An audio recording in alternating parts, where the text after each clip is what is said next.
It is a great honor and delight to be here, celebrating 33 years of support for Asian American youth. I am here to introduce one of tonight's Inspiration Award honorees, Joan Shigekawa.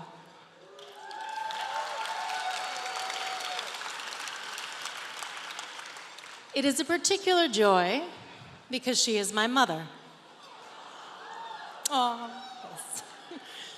For much of my working life, I have occasionally had the following experience.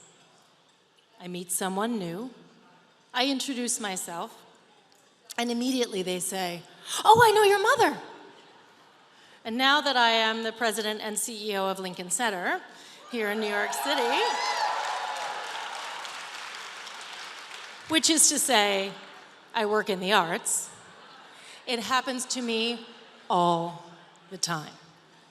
So just 2 nights ago, I was at a dinner of women founders, founders of tech companies and nonprofits, private equity, bankers, etc. And of course, it's a room of like 15 people.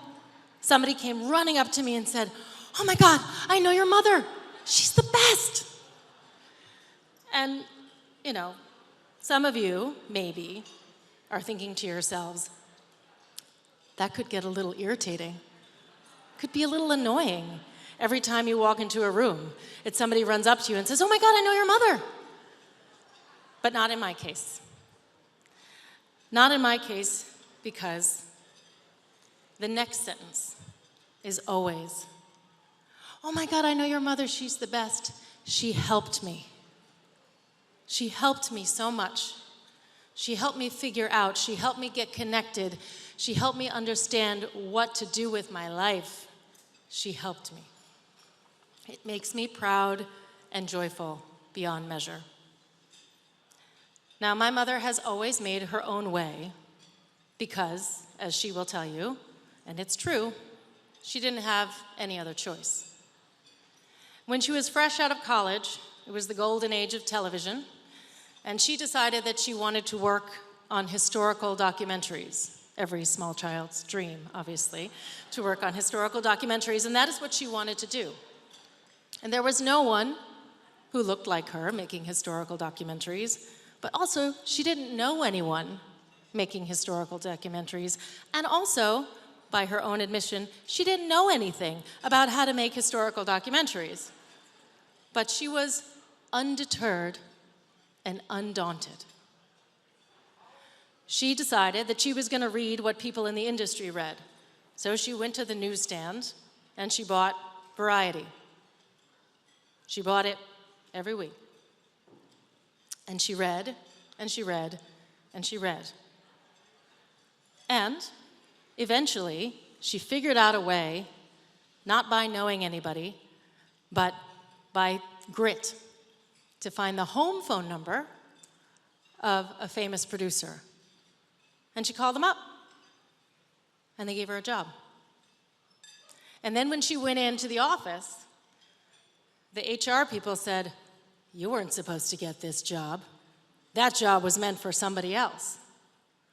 But she, as she says, wormed her way in, undeterred and undaunted. Now, I take 2 lessons from this improbable story, and they are also 2 things that you should know about my mother.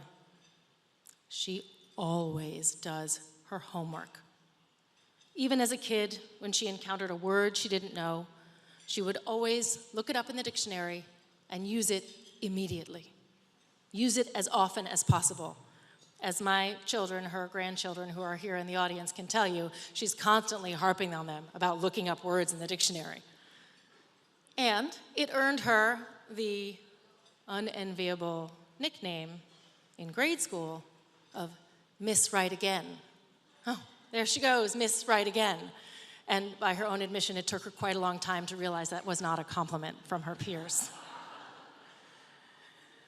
But she is still that kid. She is undeterred and undaunted. I learned from her always to do the work and never to be intimidated by what you don't know. When you encounter something you don't know, throw yourself into mastering the unknown, and then use that knowledge right away if you can. She is one of the most curious and inquisitive people I know. She always wants to know what you're doing and why, and not only if you're her only daughter. She wants to know what all of you are doing and why, so look out. But she's also one of the most generous people I know, because she always wants to know what you're doing and why, in case, perhaps, she can help you. And help she does. Now, I'm not going to lie, as her child and as my children, her grandchildren will say, sometimes that advice, which she gives freely, sometimes it can feel a little bit like criticism, which is why my children call her, at age 88, a little creaky and critiquey. But it is also why people from all walks of life, some of you in this room, and people from all over the world come to her for her advice. She's going to ask you the right questions with laser precision and the highest care. A friend of mine's son wants to go into film, wants to become a documentary filmmaker, and he asked me if I would introduce him to my mother. And I said, yes, but make sure he's prepared. Make sure he is really prepared, because she is going to ask all the questions, and she is going to drill in, and she is not going to pull any punches. But as she gives it to you straight, you're going to come out of that conversation better for it. I mean, there's a reason why I say my love language is constructive criticism. She taught me the importance of always learning more, always seeking to understand, never allowing yourself to get stuck, only ever building, and always, always helping others and paying it forward. So thank you, Mom, for teaching me and for teaching so many, for mentoring me and mentoring so many, for supporting me and for supporting so many. And in doing so, laying the ground for an immense infrastructure of care and reciprocity that goes on and on and on. Now, in our house, we call this vast network of people my mother has helped and supported and mentored and nurtured and encouraged and critiqued and advanced with her sharp and loving, incisive care. We call it the Shigiverse. So, welcome to the Shigiverse. Visionary, trailblazer, force for change. I'm honored to introduce Joan Shigekawa. As a young child, Joan was confined in a Japanese incarceration camp at Tule Lake. She went on to dedicate her life to supporting the arts in America, and even received the National Medal of the Arts from President Biden. Something that I admire about Joan is how resilient she is, going from being put in an incarceration camp to receiving a prestigious award from the same country that put her there. Joan's story inspires me to give back to my own community and be a role model and a mentor for future generations. Her experiences prove that we can achieve the impossible, even when the odds are against us. Thank you, Joan, for being resilient and fearless and helping to shape the path for so many of us today.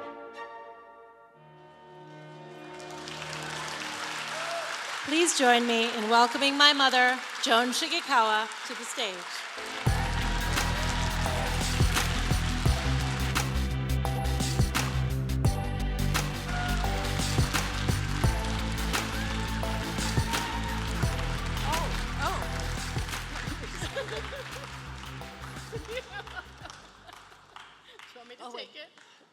Let's do the photo.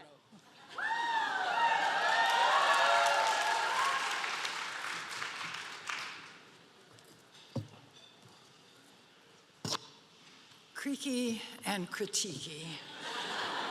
Here I am, standing before you, creaky and critiquey. So some of this you've already heard, but I will launch in. When I was 5 years old, I was imprisoned with my family by the United States government because of my ethnic heritage. I am Japanese American. So I could have never imagined that many years later, I would be standing on a stage like this one in the East Room of the White House at a celebration of Asian American artists introducing the audience to the President of the United States. Or that 12 years later, I would have the extraordinary experience of returning to the East Room in the White House, surprised to receive the nation's highest medal, the highest honor in the arts, which is the National Medal of the Arts from President Biden.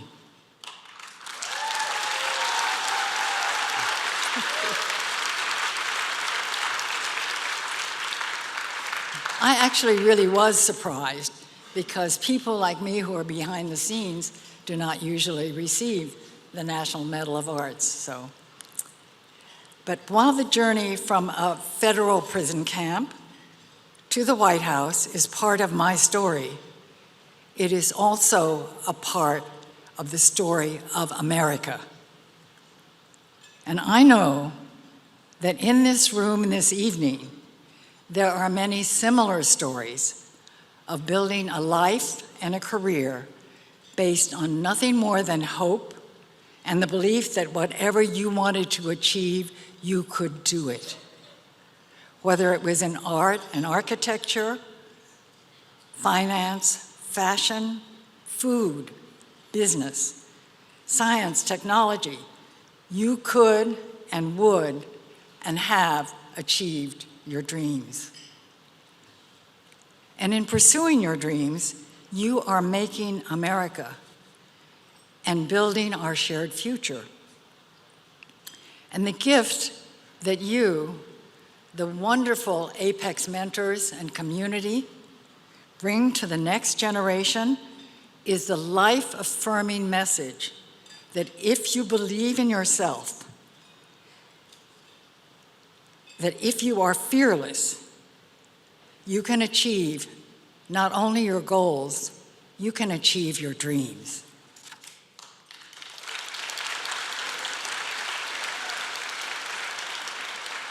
It is true that this room is full of wall-to-wall accomplishment. I know that because I know many of you. So I've been thinking about the meaning of this amazing honor and the life-changing work which Apex does for youth from immigrant and low-income families. And this led me to memories of my own growing up as the child of two Japanese Americans. So I am a Sansei, a third-generation Japanese American. My grandparents came to the United States in 1889 and in 1904, more than 120 years ago. My mother and father were born in California. Our parents raised us as Americans. We spoke English at home. We weren't even taught how to use chopsticks. We had to teach ourselves in college. And we thought of ourselves as American kids. And we were American kids. But I quickly learned that to some of my classmates, I was not an American. I was a Jap. The year is 1944, and the war with Japan is not yet over. So this central challenge of belonging, which we heard the youth refer to, was an early challenge, and the question was, where did my brother and I fit? So when we were released from Tule Lake, one of the 10 prison camps where Japanese Americans were incarcerated during World War II, we were the only Asian American students in Fairfax, Virginia. Fairfax, Virginia then, and is now still, a suburban county but then in a segregated Virginia. Our parents were required to appear before the school board in a formal interview in order to enroll us in elementary school. We were not white. We were not black. Where did we belong?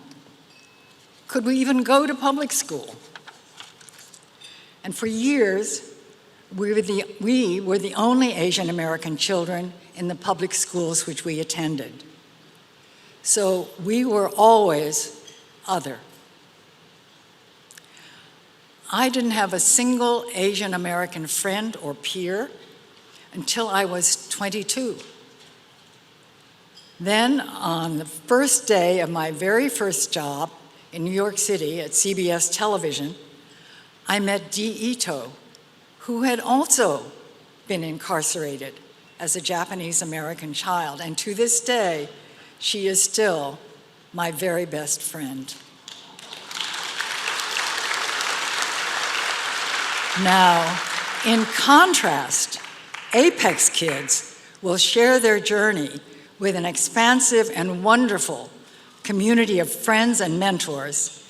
The life-affirming gift of friendship is a given for every single Apex kid.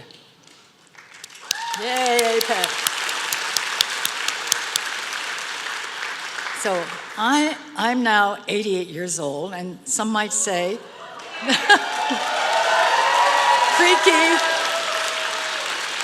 creaky and still critiquey. Some might say that I've achieved a lot, but I can only imagine how it might have changed my life if I had been lucky enough to be an Apex kid. Apex for Youth's brave message is, when you are fearless and believe in yourself, you are unstoppable. You can achieve not only your goal, you can achieve your dream. I know firsthand that being fearless and unstoppable at any age can be a powerful force for change. So my message for the Apex youth who are here with us this evening is, you already have some ideas about what you want to do.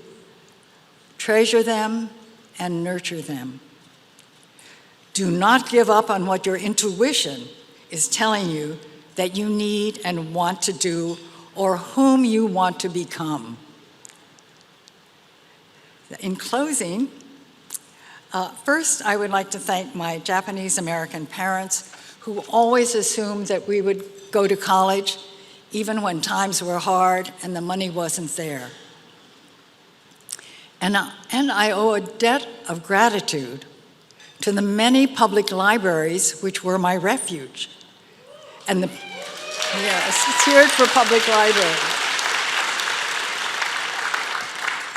They were the place where I would go to read countless books and try to study how life was supposed to work in America. Thank you, Apex for Youth, for this wonderful honor. And a personal thank you to Andrew Kwan for your talent and for this beautiful velvet dress. Andrew, stand up, Andrew.